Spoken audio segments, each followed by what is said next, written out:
mean, that's a very broad question, but I'll just answer this. When you're buying, there's a law now where us as a buyer's agent, we have to ask the seller for our commission.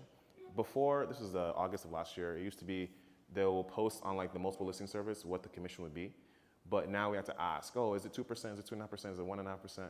And then we have to talk to our buyer like, hey, they're paying me 1.5%, can you maybe cover the 0.5% to help us out? So for example, let's say the house is $1 million. 2% of that is 20K, you know?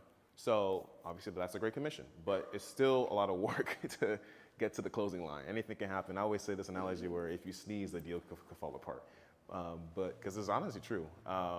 But your main thing is to get a big bucket and have a funnel of business always continuously going. So on the buy side, again, there's the appraisal, there's the home buyer inspection. So appraisals cost like maybe $500-600, yeah. Home inspection, depending on how big the house is, $400 to maybe $800. Most of the fees come at the end for closing cost. So I always tell buyers or sellers to budget about 1 to 3% of like the house value, because that's about what closing costs will be. So about if a house is $1 million, budget about 10 to like 30K.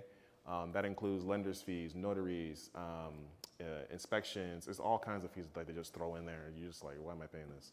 But they are important.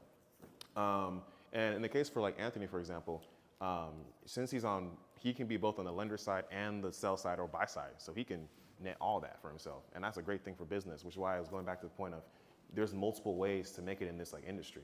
You can make it as a guy who just gets gets like title insurance going for people. I have a guy who does that. You can do lending. You can make the points on the loan. You can be on the buy side collecting the commission, or the sell side, or you can be an inspector. And inspectors make a killing too. So there's different ways to really get into a transaction, but the most important thing is having a team.